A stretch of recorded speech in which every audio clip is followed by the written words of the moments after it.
So we are going to jump into an overview on the Ming Dynasty, which was our first actual empire of major importance in our sort of trade unit here for Unit 2.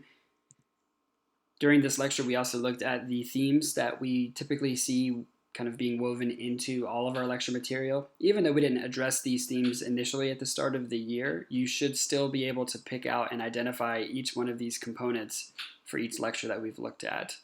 And we will continue to draw your attention to these things as we go further in the material of the year.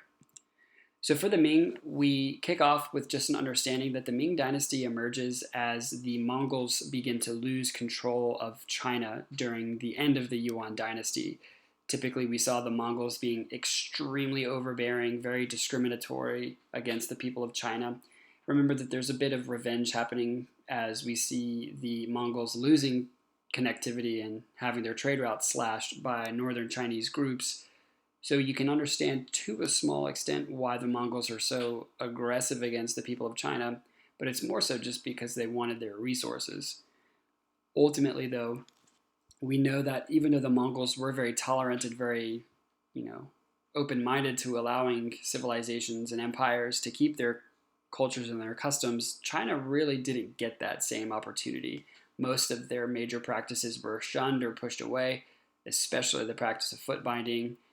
Remember that Mongols are very kind of equitable when it comes to gender relations, but China was not. So we see a lot of that gender gap being removed by the Mongols when they're in China. And now, of course, the Ming Dynasty wants to replace that. So the people of China will rebel very aggressively. They rebelled against Mongol leadership, which was very poorly run during the time of the Yuan Dynasty. Such an example would be like if there was a major famine or a drought, the Mongols really didn't do anything to remedy that or, ensure that the people were receiving what they needed. And that lackluster leadership just continued to push for more rebellion.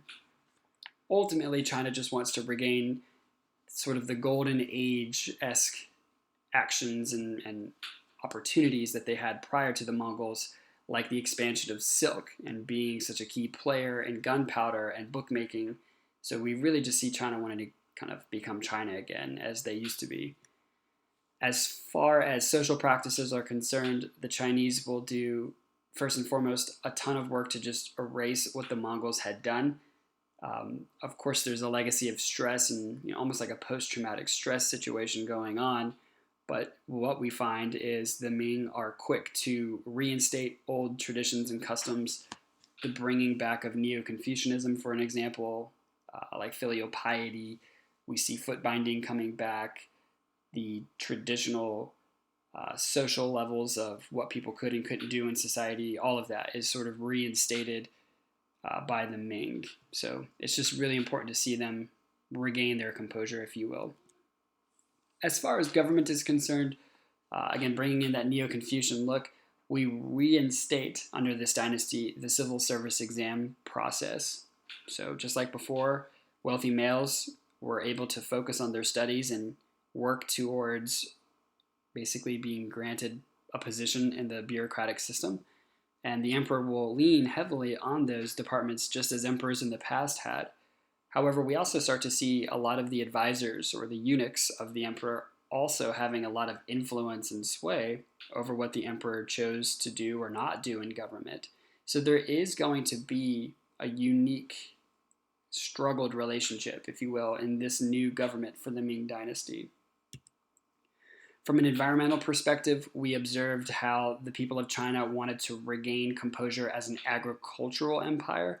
And so we start to see more and more farmland being made available to the people, and that includes the lower class, because again, China needs to reinstate itself as a dominant trader for resources, and that included food and farmed goods.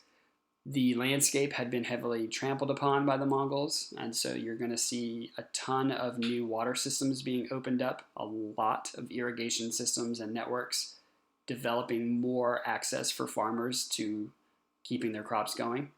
And we also look at this really unique practice of growing over 1 billion trees in the empire, which is going to, again, really put China sort of back into the center, so to speak, of the economic realm and the cultural realm for Eurasia at this point. With culture, we again sort of mentioned the idea of bringing back this male-female equity situation that's going on. We do see the people of China becoming very literate at this point, sort of reinstating a lot of educational norms. And it's just really important to know that the original bookmaking or text-making skills had really expanded heavily now under the Ming Dynasty. With this new approach comes new technology, some new structures coming about, like the Forbidden Palace, or the Temple of Heaven, or the Great Wall.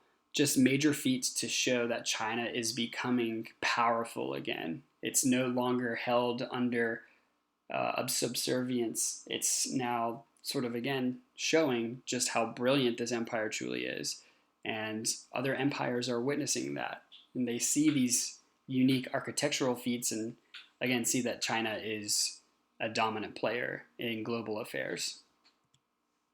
So again, with the Temple of Heaven or the Great Wall of China, we see the Great Wall really starting to just continue to solidify the defensive supports that the government wanted to maintain.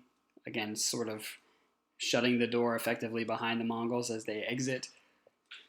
Pretty big deal, trying to overcome the history and the tensions and the death that the Mongols delivered.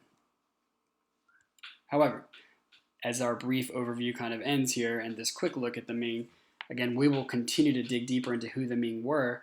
It is important to know that the Ming Dynasty eventually will end in the 1600s, basically the exact same way that the Yuan Dynasty ended, with lots of rebellion and revolts. Governments no longer doing the best that they can do for all of the people. There starts to become levels of corruption and mismanagement, especially over food, due to some environmental problems. And over time, other empires started to sort of chip away at the empire itself, leaving a critical group to start ushering in some new change, known as the Jurchen. But we will cover them later on and see where China is heading into this vast unknown after their freedom from the Mongols. If you have any questions, please reach out and let me know. Thanks and have a great day.